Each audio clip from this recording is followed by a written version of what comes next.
2 दफ़ा कसम उठाई है नबी पाक ने, 2 दफ़ा रसूलुल्लाह सल्लल्लाहु ताला अलैहि वसल्लम ने कसम उठा के फरमाया, मैं तुम्हें कसम दे के कहता हूँ मसला तकदीर में बहस ना करना, मैं तुम्हें कसम दे के कहता हूँ मसला तकदीर में बहस ना करना। ओ खुदा के बंदो, जिन बातों से हमारे नबी पाक ने हमें कसमें दे दे के रोका है, उन बातों में उलझते हो। मारिफत दी गल, मारिफत की हुंदी है? मारिफत वो है जो तुम्हें कवाल बताएंगे, गवैये बताएंगे तुम्हें मारिफत।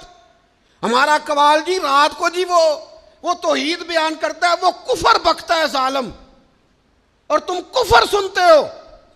तौहीद वो है जो मेरे अल्लाह ने कुरान में बयान फरमाई है, कुल हुवल्लाहु अहद अल्लाहु समद लम यलिद वलम यूलद वलम यकुल लहू कुफुवन अहद। अल्लाह ने बयान कर दिया, किसी कवाल से सुनने की जरूरत नहीं है।